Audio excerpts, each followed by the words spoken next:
It's our purpose to bring to bear the principle of common sense and rational discussion to the issues of our day. America was created at a time of great turmoil, tremendous disagreements, anger, hatred. There was a book written in 1776 that guided much of the discipline of thinking that brought us to the discovery of our freedoms, of our God-given freedoms. It was Thomas Paine's Common Sense, written in 1776, one of the first American bestsellers, in which Thomas Paine explained by rational principles the reason why these small colonies felt the necessity to separate from the powerful Kingdom of England and the King of England. He explained their inherent desire for liberty, freedom, freedom of religion, freedom of speech, and he explained it in ways that were understandable to the people, to all of the people. A great deal of the reason for America's constant ability to self-improve is because we are able to reason, we're able to talk to each other, we're able to listen to each other, and we're able to analyze. We are able to apply our God-given common sense. So let's do it.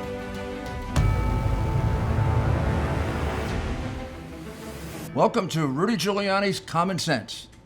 And today we have a very, very sensitive issue to discuss, and a very important one, and that is about all the rumors and talk of Joe Biden's mental state. What does it all amount to? What bearing does it have on his being president of the United States? How serious is it, and how much can we tell from the information that's available? We're very honored to be joined by Dr. Alan Mazurek, who is a clinical instructor, neurology at the Icahn School of Medicine. He's certified in neurology, the American Board of Psychiatry. He was a graduate of Mount Sinai School of Medicine, which is a hospital I'm very close to. His internship was at Brookdale Hospital Medical Center, his residency in neurology at Mount Sinai Hospital, and he is a very, very distinguished doctor, and we're really honored that he's giving us this time to discuss this. Doctor, thank you very much for joining us. Thank you, Mayor. I appreciate it. Thank you. And so maybe the best way to ask you about this is, you've had a chance to, first of all, look at the material that we sent you from the different articles that exist, but you've also had a chance to look at it on your own.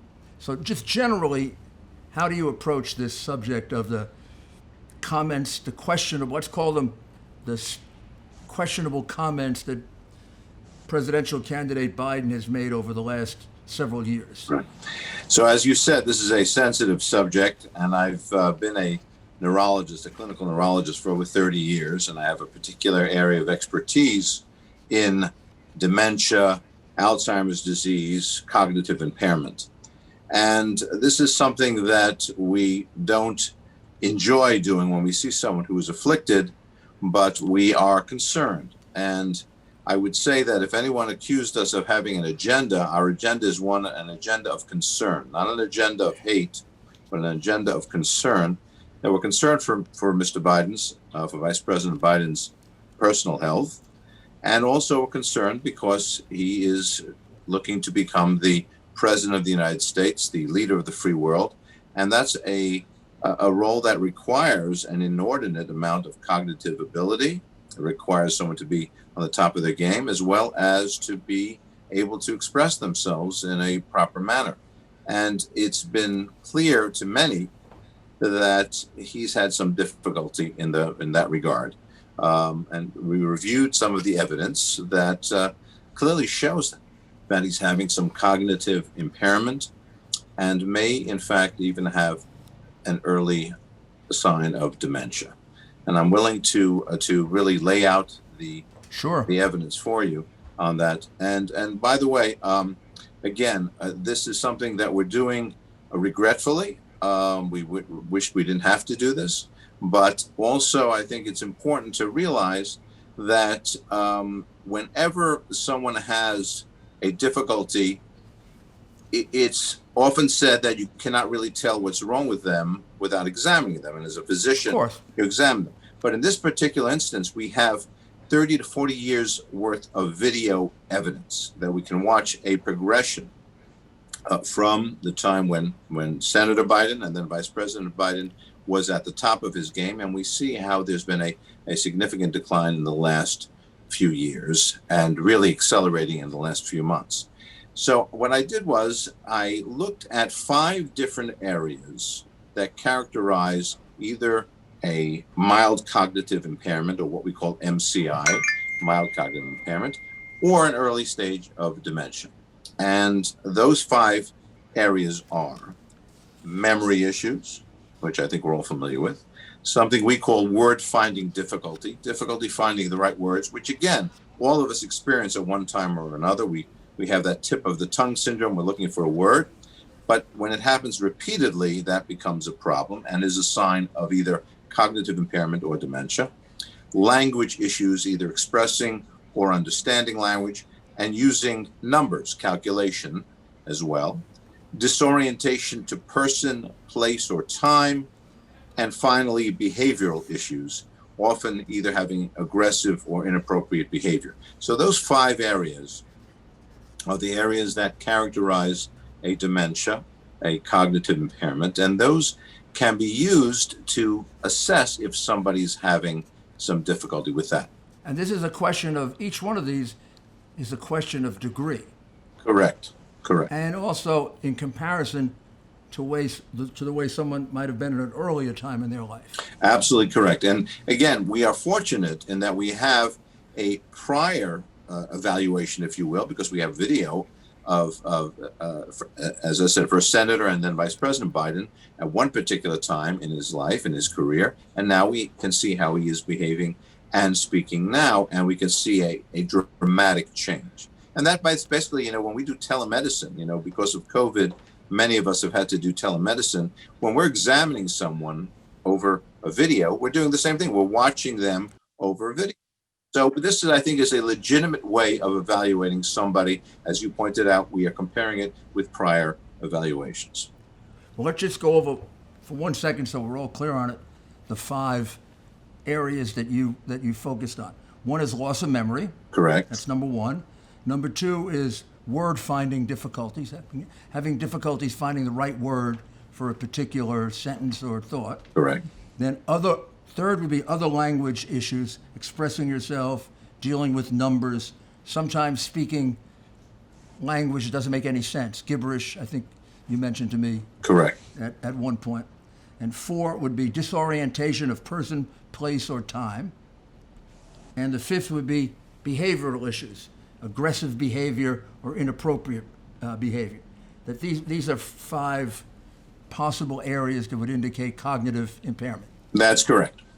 Let's look for a second at, there was one that you focused on originally when we spoke, which was the statement that he made when he was running for the Senate. I think it was described as paragraph 4 in the consortium article. Do you know the one that I'm talking about? Yes, that's correct. That was earlier this year. And you're the ones that sent Barack Obama the presidency. And I have a simple proposition here. I'm here to ask you for your help. Where I come from, you don't get far unless you ask. My name's Joe Biden. I'm a Democratic candidate for the United States Senate. Look me over. If you like what you see, help out. If not, vote for the other guy. Give me a look, though, okay? He's running for president, but he said he was running for the Senate. He said he was running for Senate, correct. He made the error saying that I'm running for the United States Senate, even though he was running for president, and he reverted to a very stock phrase, a stump phrase, where he says, I'm running for U.S. Senate. And he said, basically, if you don't want to vote for me, vote for the other guy. But he was making that mistake. This was something just several months ago in February 2020, because he'd run for Senate for so many years. He'd been in the Senate for almost 40 years. But of course, he ran for vice president twice. Correct. It was quite some time ago that he ran for the Senate. Right, that's correct. And yet, here he was running for president, and he confused it with running for Senate. And that was exactly, he had not been in the Senate for some time. He'd been vice president for 8 years. He was already out of office for 3 years, the most recent 3 years. And then in this year, actually the end of last year, he started running for president, and yet confused it with running for Senate. And it was unfortunately seen all over the internet and was seen on TV. And it was unfortunate that he made that mistake. But again, this idea that one reverts to a stock phrase, we see that characteristically in people who have dementia. In order to help them get through their conversation, they may utilize familiar phrases. And he ran for Senate so many times for so many years that for him it was natural to say, I'm running for U.S. Senate. How bad is it? Your back, knee, or neck pain? My knee pain was awful. I probably tried the same things you're trying to manage your pain.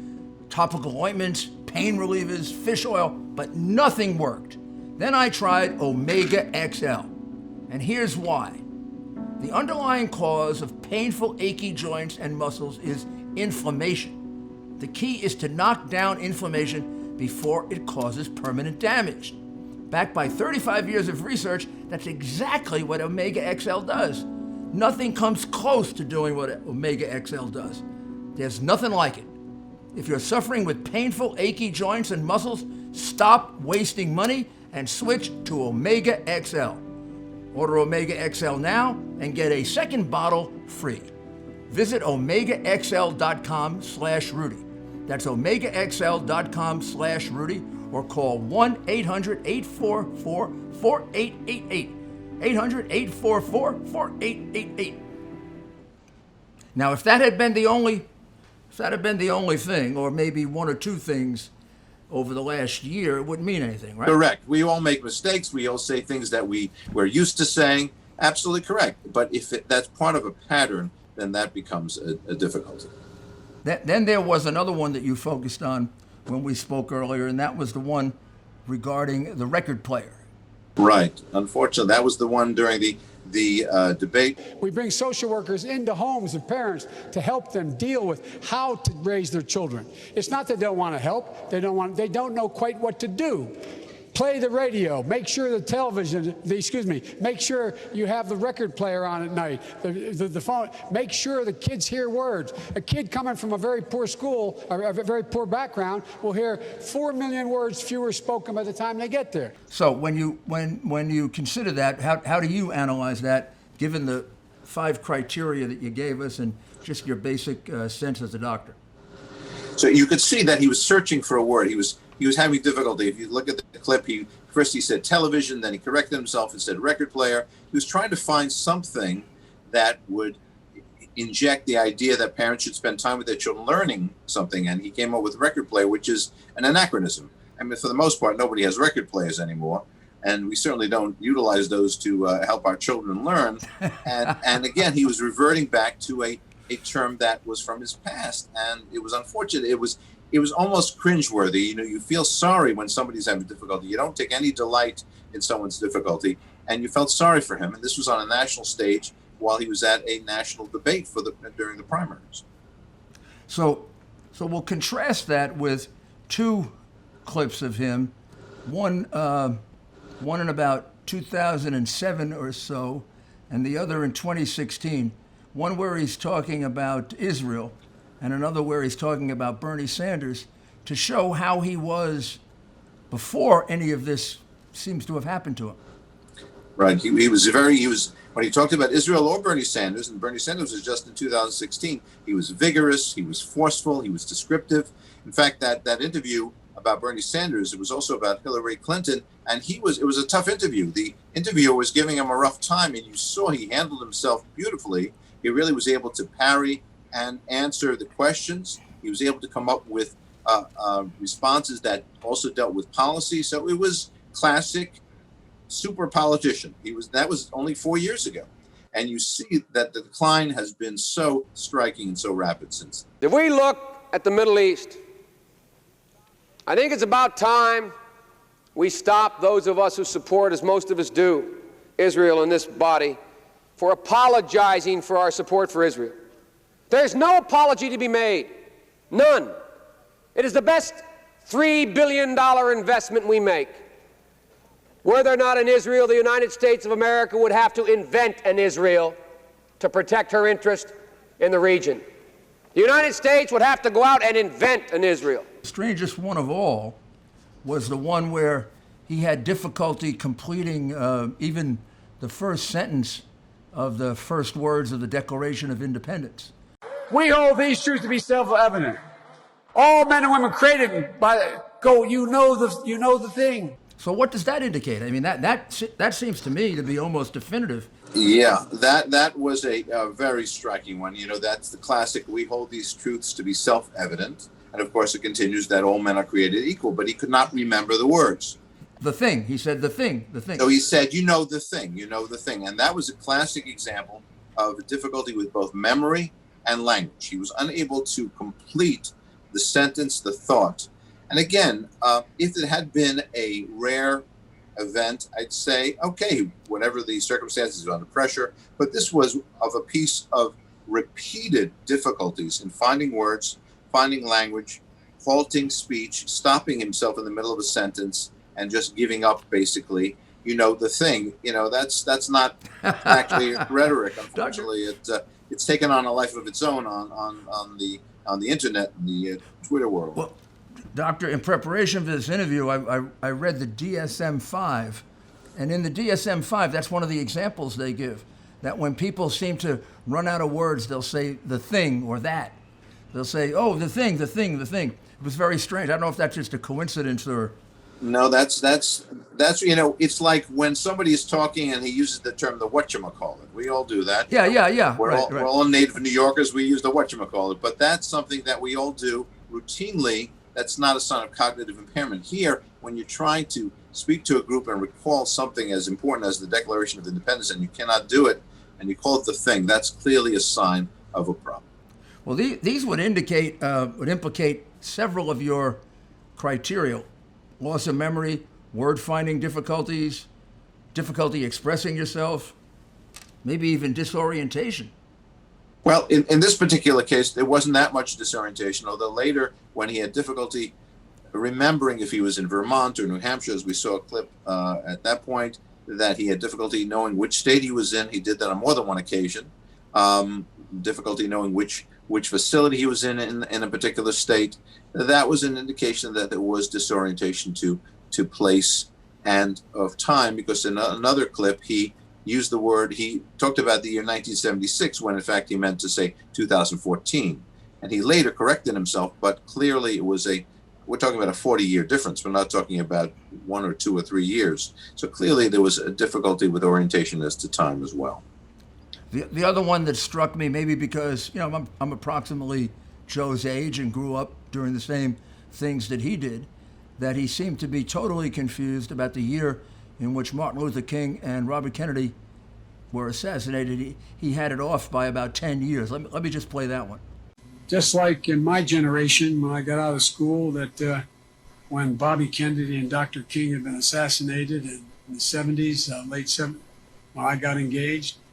So that seems to be about as clear an indication of disorientation of person and place and time as you can possibly get. Yes, that was one of the pivotal years. That even the Democrat convention was held in 1968. It was quite a violent convention, but the fact that there was those 2 assassinations in 1968 is something that's seared on my memory. And I'm a little younger than you, Mr. Mayor, but I remember it well. And unfortunately, anybody who lived during that time will not make that mistake. And he first said it was in the 70s, then the late 70s, and clearly he was confused.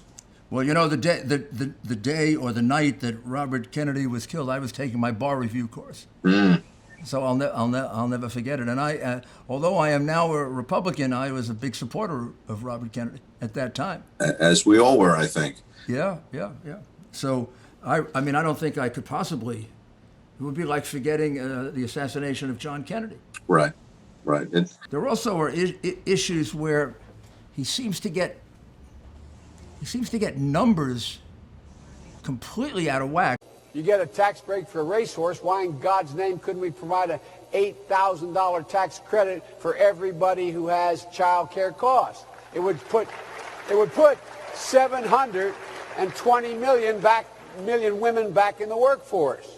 It would increase the GDP, to sound like a wonk here, by about 0.8%. It would grow the economy. Right. On one occasion, he actually criticized Bernie Sanders about something with gun registry, and he said that 150 million people were killed since 2007. So, which means that half of the United States was killed, which of course is ridiculous. And then, as you mentioned, and another time, he was talking about a child support for children who go to daycare to make it easy for women to go to work. And he commented that 720 million women could be put back in the workforce. 720 million. That's more than twice the number of people in the United States. And he's saying 720 million women. And again, these are again examples of repetitive errors into either comprehension of numbers or the ability to use numbers, which of course is a very important part of being the president of the United States. We're now at a stage, just in the numbers that we've gone through just a handful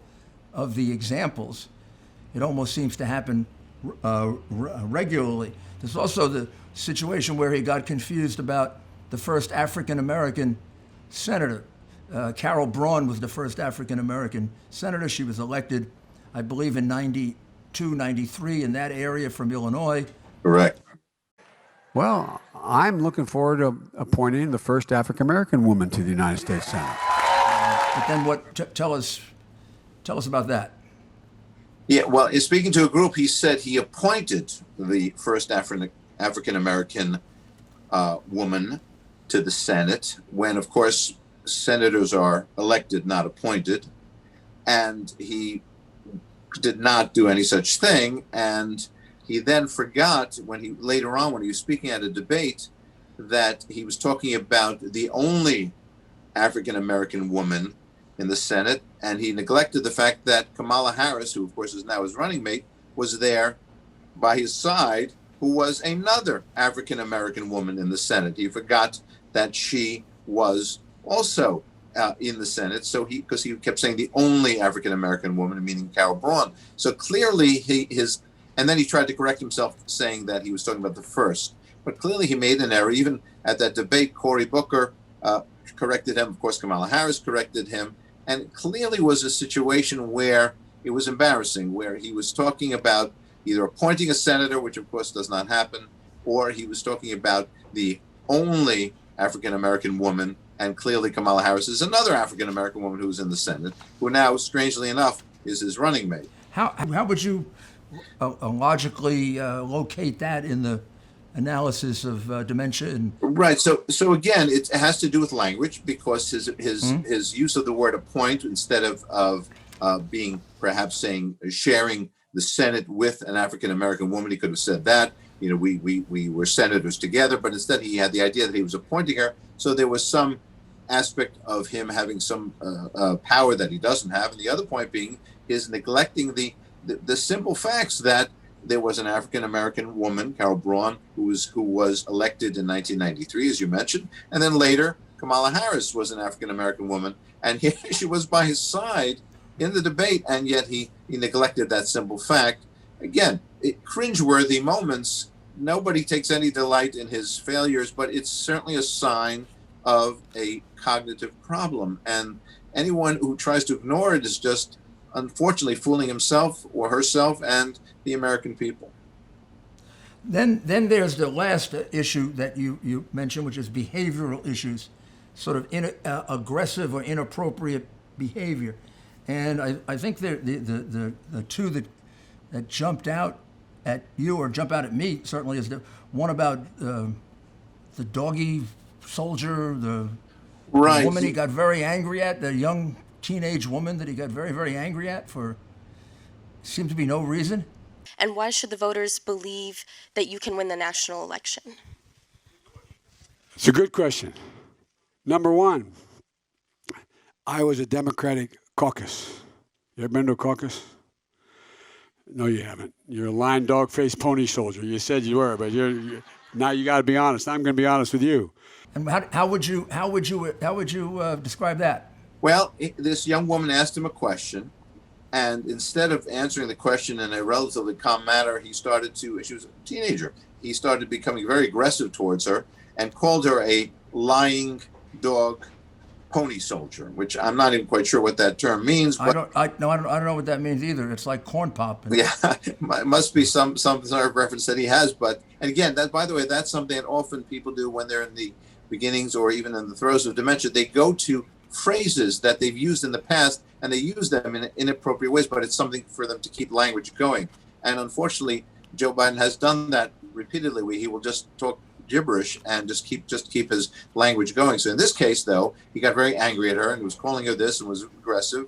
And in fact, he's repeated some of that aggressive behavior more recently when he was answering an African-American journalist who asked him about whether or not he was going to be cognitively tested. He got very angry and started shouting at him that, what are you, a junkie? Or you think I use cocaine or something of that nature, where he started to channel his frustration and his anger towards the person questioning him, which again is not uncommon in individuals who have a dementia. And those behavioral issues sometimes are more serious and significant than the cognitive issues.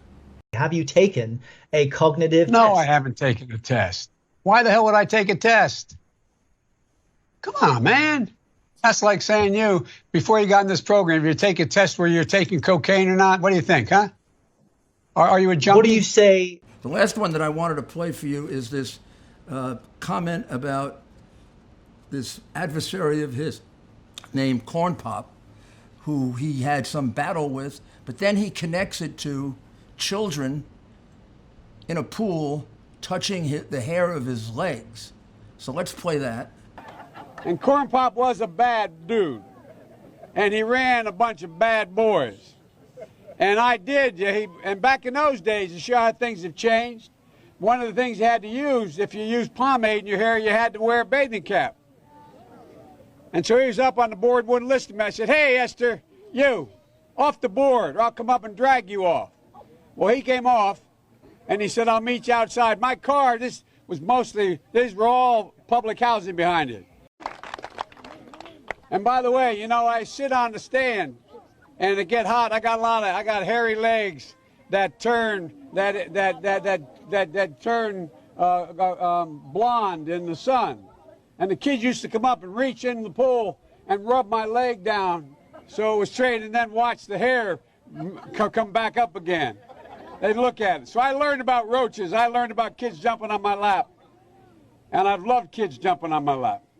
Doctor, I have to say about that, something not very scientific, but it seems very creepy, that whole conversation about the legs. And when you consider all that footage we've seen of him touching little girls and sniffing their hair and putting his arm on women who appear to be very nervous when he does it, what's that all about? Yeah, so you're right. It is creepy, and it's very strange. And I'm not sure what the reference to Corn Pop was, somebody obviously in his past, but clearly when somebody has a dementia or a cognitive impairment, there is a loss of some socially appropriate behavior, because there's a loss of inhibitions. All of us have inhibitions of our behavior from the frontal lobes, and as we get dementia, and it happens even as we age normally, but certainly as we get dementia, there's a loss of that frontal lobe inhibition, and we can do things that are socially inappropriate. And unfortunately, Vice President Biden has shown, sniffing women's hair, touching them inappropriately, things that are not socially appropriate, certainly not for someone in the public eye. And then that conversation about children rubbing the hair on his legs, it was, as you said, creepy and wacky, and does seem to indicate there is some loss of frontal lobe function, which would normally give you that inhibition of this kind of socially inappropriate behavior. So when you put this all together, Doctor, how serious is this for someone that wants to take on, I guess, the most difficult job in the world? Well, what struck me that's so serious, and it really is quite serious, is the rapidity of his decline. If you look at how he behaved during the debates, which were only a few months ago, and he was clearly having problems, as we just pointed out, with all of these videos, these clips. He was clearly having trouble then. If you look at how he's responding now, even in scripted moments, you watch him scripted by his staff, having difficulty reading, difficulty expressing himself. There's almost an apathetic quality to some of his speech. You see how rapidly this is going downhill in only 3 short months. And that's what's really disturbing to me, that by the time the election rolls around, I don't know if he's going to even be capable of assuming any of the offices of the presidency in any way. And that's why I'm so concerned that we have to show this to the American people. And it doesn't matter if you're a Democrat or a Republican.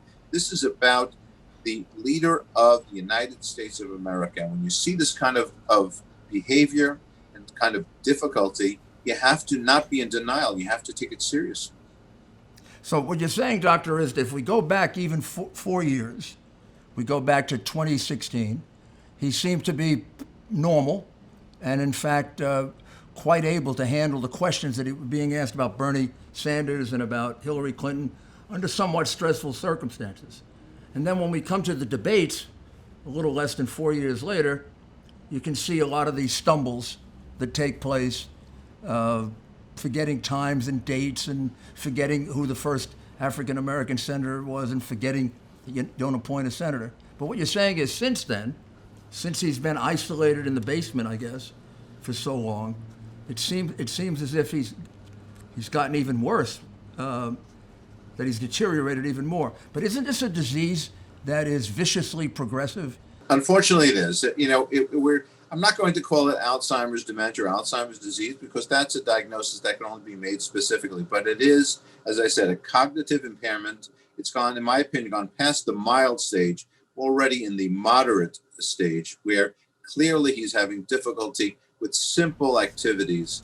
And, there was actually a video where he even forgot the name of his former boss, of President Obama. He could not come up with President Obama's name. And it was... And Bernie Sanders. And Bernie Sanders' name. And there were countless other incidents where he actually referred to Bernie Sanders as president. He referred to Cory Booker as president, again, in the heat of the debates.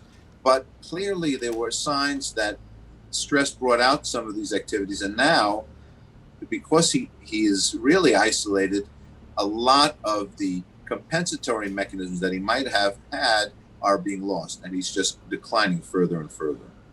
Is there any question that he should be tested? Absolutely. Very comprehensively tested? Absolutely. This is something that we would check if a candidate for president had heart issues. We would test his heart. We would check his heart. We have to now check Mr. Biden's cognitive function because it's such an important prerequisite to being president of the United States.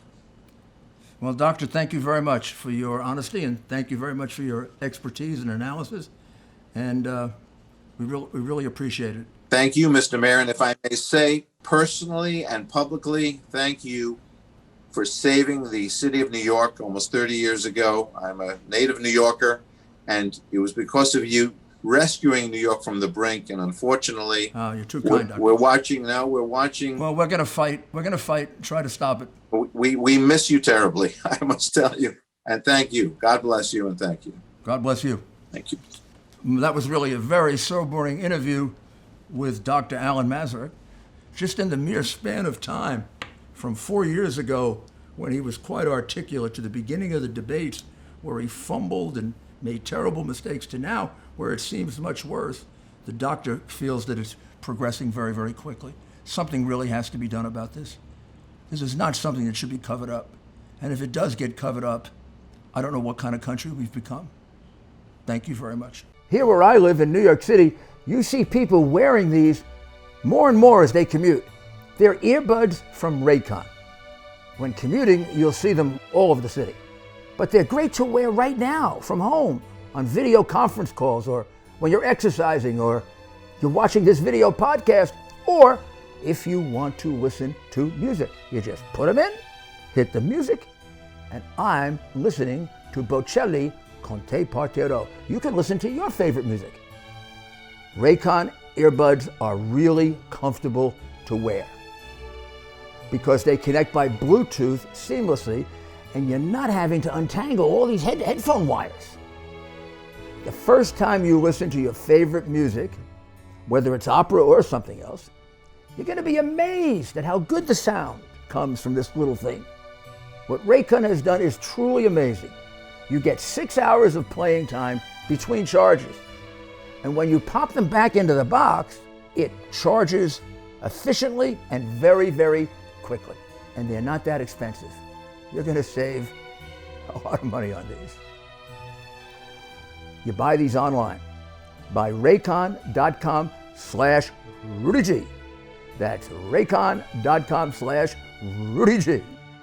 Get them now. You're going to really enjoy them. Thank you. Dr. Jay Flightman.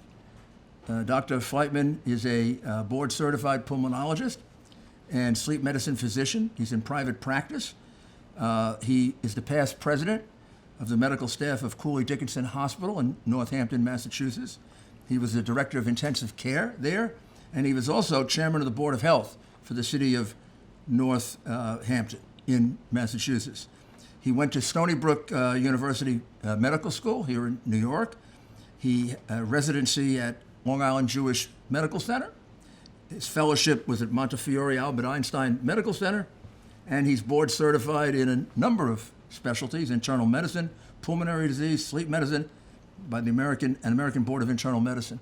So this is a very, very diverse doctor who covers many, many areas. And he wrote an article about a week ago about a situation involving Joe Biden's apparent cognitive impairment. So I want to first ask him, Doctor, what brought you to write the article? Well, when I was trying to decide what I was going to write on my monthly column, 3 videos came out with Joe Biden that really strongly suggested he was suffering from dementia. And it's clear that nobody in public is actually saying anything about it. So I felt that somebody had to stand up and say something out loud about it. There was the video when he's talking about a nurse who was doing some peculiar things outside her training. There was a video in which that's the nurse who he says was breathing into his nostrils. Yes, to recover his health. I mean, have you ever heard of anything like that? A nurse breathing into nostrils? No, it's actually pretty bizarre. And what was the other? There was another video in which he was speaking to a group and clearly did not know where he was. Right. And then there was a third video when he was talking about the 2020 census having been 2 or 3 censuses taken before. And these were very recent. So we're going to play those. We'll take a little break and we'll play all 3 of those just to show that it's a reference to something very real and I guess something that was even more shocking in light of the numerous other comments that have been made over the last year. Nurses at Walter Reed Hospital who would bend down and whisper in my ear. Wow. They'd go home and get me pillows. They would make sure they'd actually, probably nothing ever taught in, you can't do it in the COVID time, but they'd actually breathe in my nostrils to make me move, to get me moving. Good afternoon, everyone. Welcome to Kingswood Community Center. Actually, that's the one down I used to work. It's a joke. You didn't know where we were. Anyway, it's great to be here and back at a place where, I want to thank Wayne Jefferson for having us here at the Hicks Anderson Center. Everything from Delaware, everybody knew who Hicks was. He was deeply involved in social justice issues and politics in the state for a long time and was really very much engaged back in the days when after Dr. King was assassinated and this city was in flames. And he was a good friend. Interject one thing here. When you and I first met, we had a relatively small population, and we called us at the time a Hispanic population, mostly Puerto Ricans, American citizens already. But in the 2020 census, which is now 2 censuses ago. Well, those are the 3. And the nostril comment, I must say, Doctor, reminds me of the one that probably troubles me the most, and that's the one where he talks about he's in a pool and the little children come up and play with the hair on his legs. And so I'll play that one also as part of this little sequence so people can see that one. And Corn Pop was a bad dude. And he ran a bunch of bad boys. And I did. And back in those days, to show how things have changed, one of the things you had to use, if you used pomade in your hair, you had to wear a bathing cap. And so he was up on the board, wouldn't listen to me. I said, hey, Esther, you, off the board, or I'll come up and drag you off. Well, he came off, and he said, I'll meet you outside. My car, these were all public housing behind it. And by the way, I sit on the stand, and it get hot. I got hairy legs that turn blonde in the sun. And the kids used to come up and reach in the pool and rub my leg down so it was straight, and then watch the hair come back up again. They'd look at it. So I learned about roaches. I learned about kids jumping on my lap. And I've loved kids jumping on my lap. Well, the one where he's talking about the hair on his legs, I mean, that was also pretty bizarre and pretty crazy. The video with the nurse is really particularly interesting because there are a couple of issues in this one. Please tell me. First off, he tells three parts of the story.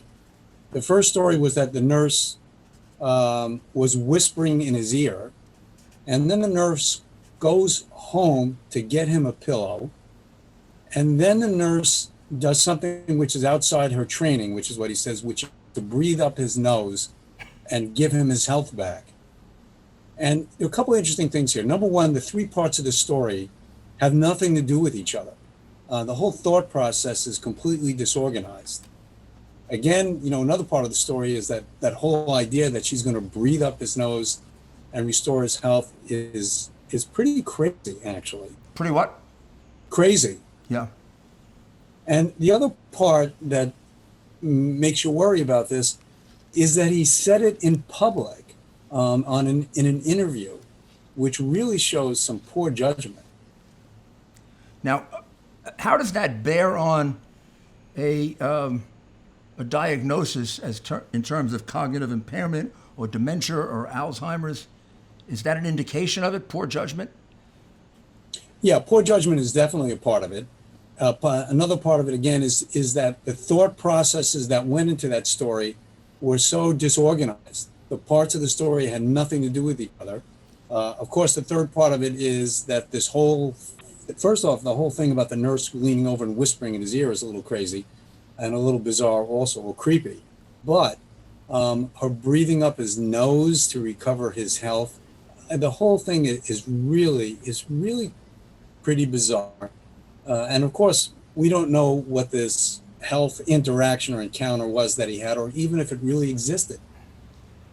So when we go back 4 or 5 years, we have a tape of him answering questions about Bernie Sanders and I think about Hillary Clinton, in which he sounds perfectly normal. He was intelligent, he was articulate, his sentences and sentence construction was good.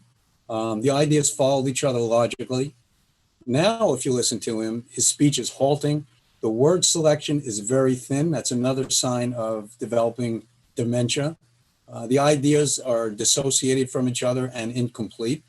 I mean, he clearly has some significant cognitive difficulties that have developed in the last few years. So I'm going to play probably the one that, at least from my point of view, is most indicative of all. So we have that very clear statement of his 4 years ago, and then we have his, we hold these truths to be self-evident. All men are created by and then he can't remember, by the the thing. Let me just play that. We hold these truths to be self-evident. All men and women created by you know the thing. So this seems like a totally different man. Yeah, he really has, well, I hate using this word, but his cognitive function has really degenerated in the last short period of time, the last year or two. And he's a changed man. And is that the nature of this disease? I know I've always been told that dementia, Alzheimer's, they're progressive and they're relentless, meaning ultimately they're going to win. Yeah, it's an irreversible process at this point. It's not. There are many diseases which cause dementia. I mean, Alzheimer's is one of them. There are other degenerative neurologic diseases. Parkinson's can be related to dementia. Another common cause of dementia is vascular disease. People have multiple tiny strokes. It's hard to know from a distance which one of these disorders he has, but he clearly has a dementia process. And how can you briefly describe, when you're looking at dementia, like other illnesses, what the symptoms are or what the criteria are that you look to? Well, you're looking at consistency of thought process. You're looking at memory. You're looking at orientation. Does he know where he is and does he know when he is? And we have a couple of tapes, actually, in which he doesn't know where he is. And, again, in that tape with the census, he really doesn't know when he is. He talks about a 2020 census having been done 10 or 20 years ago. He, at times, comments about events that happened 4 or 5 years ago happening 20 or 30 years ago. I mean, he does that more and more recently. Well, there are a number of those, Doctor. There's the one where he doesn't seem to remember the year that Robert Kennedy and Martin Luther King Jr. were killed. He has it in the 70s. That'd be something you'd think that he would remember. That was 1968, being a person in politics at the time and being someone who supported Robert Kennedy, even plagiarized from him for a while. And so there are a number of those that he. I think he had Franklin Roosevelt talking on the television, when in fact there was no television when Franklin Roosevelt was president of the United States. I mean, I can't remember all of them, but there were significant numbers of 20, 30-year lapses. He thought he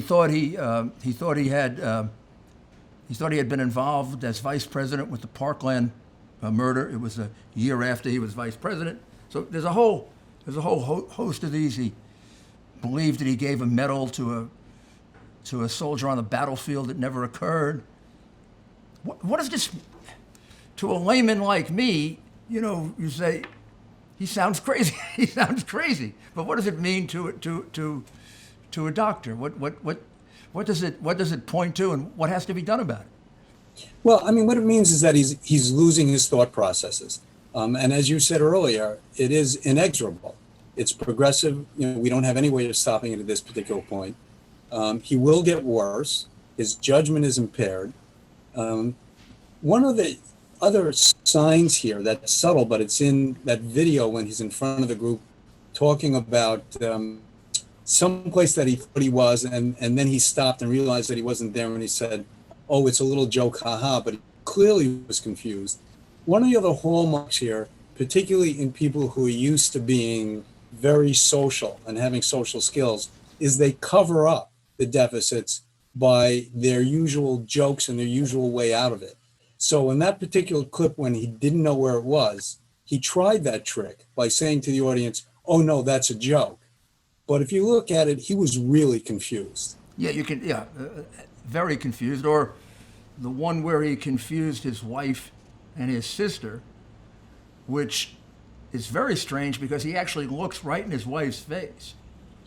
It's not. He tries to explain it as they switched sides, but the fact is, when he walks out, he goes right up to his wife and introduces her as his sister. Then turns to his sister and realizes, or somebody says something.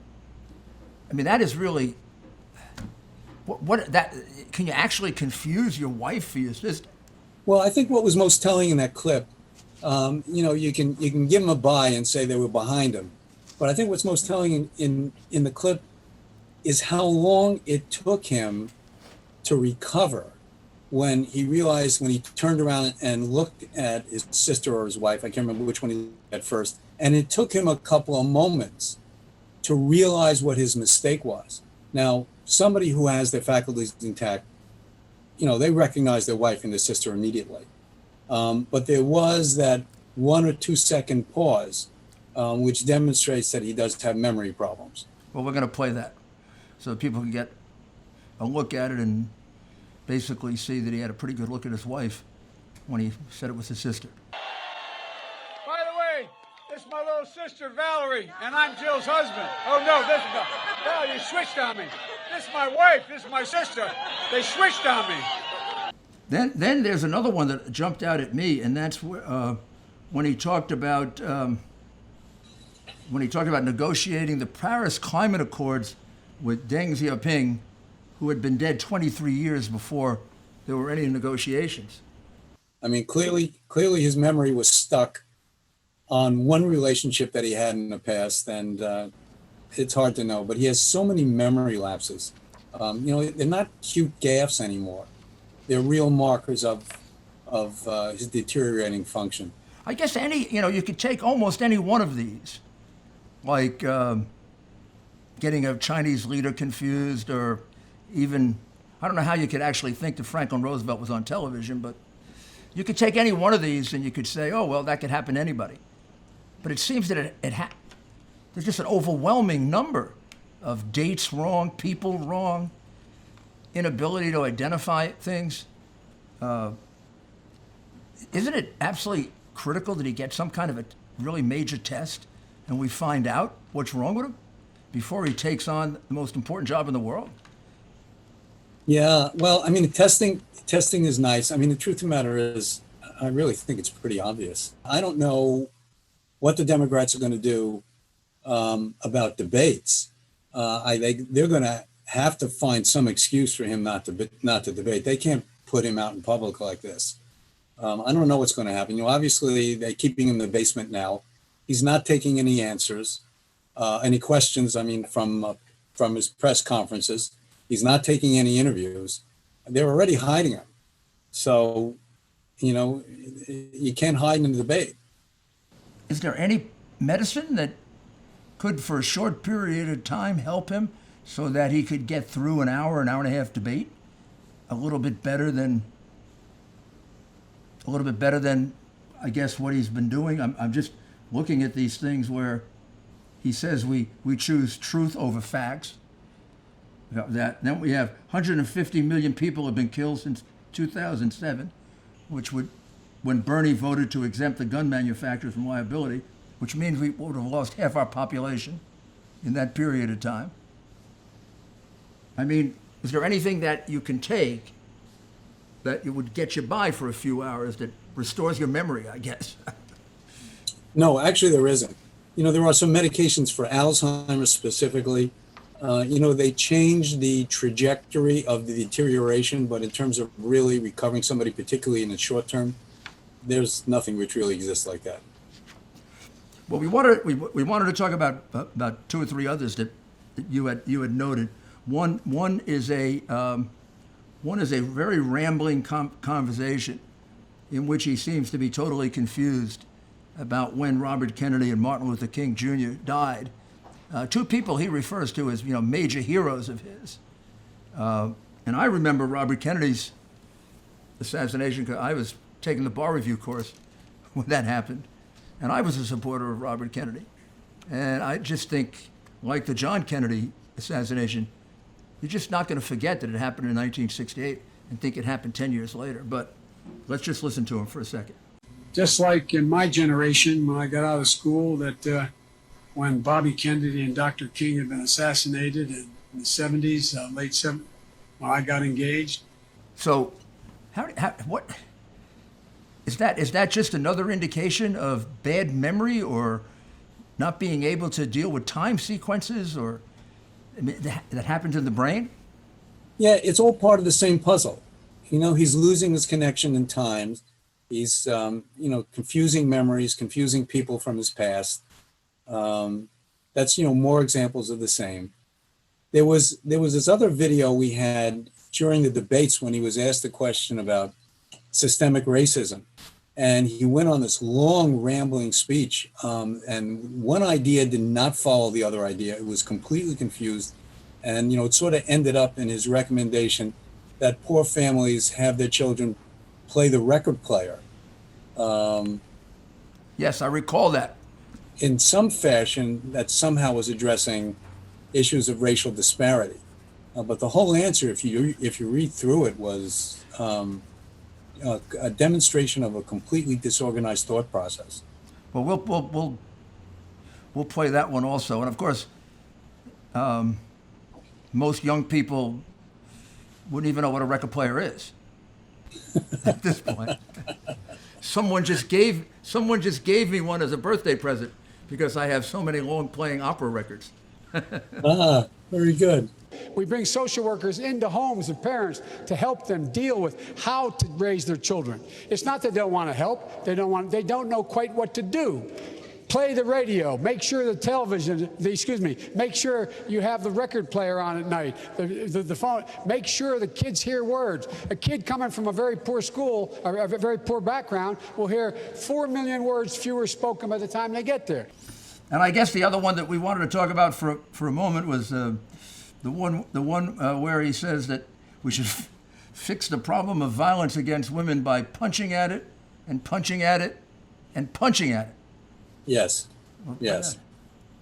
No man has a right to raise a hand to a woman in anger other than in self-defense, and that's rarely ever occurs. And so we have to just change the culture, period, and keep punching at it and punching at it and punching at it. It will be a big, no, I really mean it.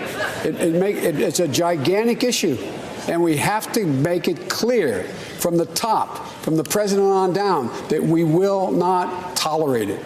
We will not tolerate this culture. That just seems to be a completely inappropriate comment. Well, I mean, yeah, that was really a poor choice of language, to say the least. But what's also interesting in that answer is if you listen to the whole thing, it's again, the language is halting. The language demonstrates a lot of poverty in word choice. The ideas do not follow each other.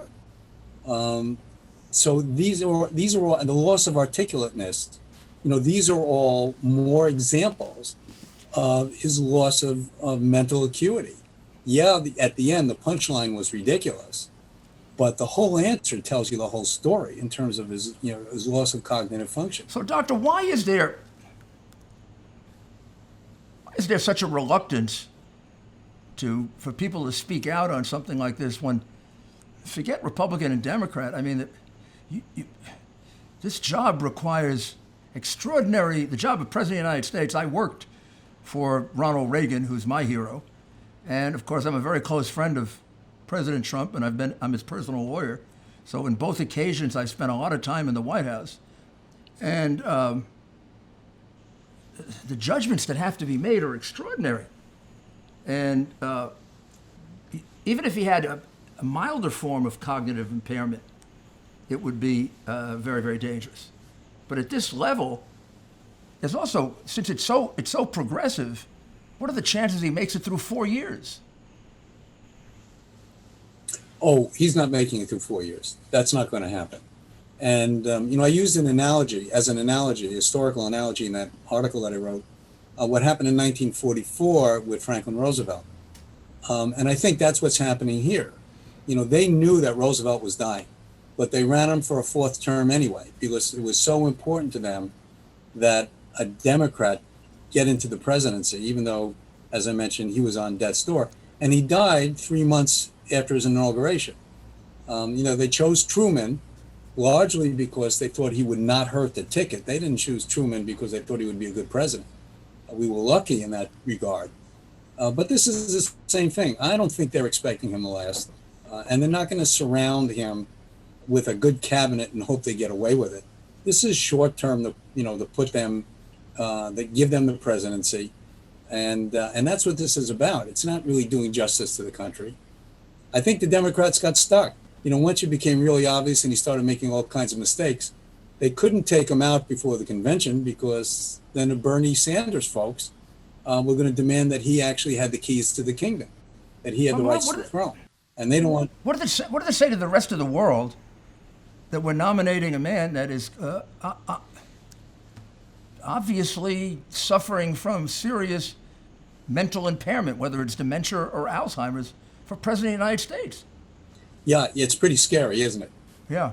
Especially when you put him up against people like Xi and people like Putin, who clearly are sharp as tacks.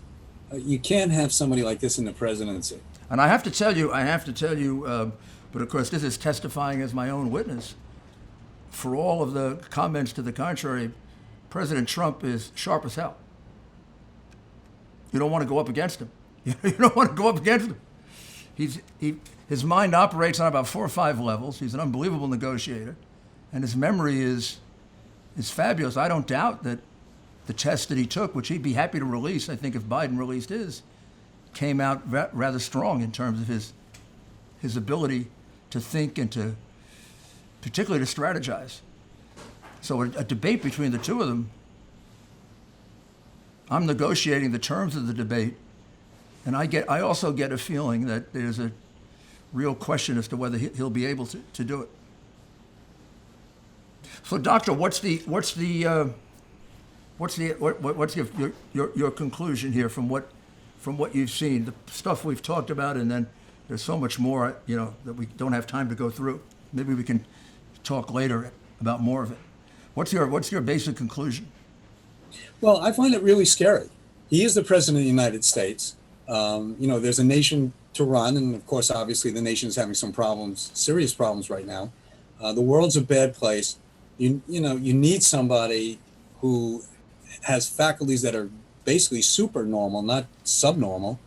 It's really a terrifying prospect, and it says bad things about our political system that the party that's putting him up there won't face up to the issues and do whatever they have to do to correct it. It's a very scary prospect having this guy running for president. Yeah, I mean, it shows that the desire for power is so overwhelming that it overcomes any sense of the good of the nation or the world, which is very, very disturbing thing to think that's where we are. But let's hope that our contribution will help, and we'll see what happens. But I have to thank you very, very much, Doctor, for your willingness to do this and the courage that it takes to do it, and the time that you gave us. I appreciate it very much. Well, Mr. Giuliani, it is an absolute pleasure sitting down and talking to you. Well, thank you, Doctor. It has been for me too, and I'll be in touch with you. Thank you.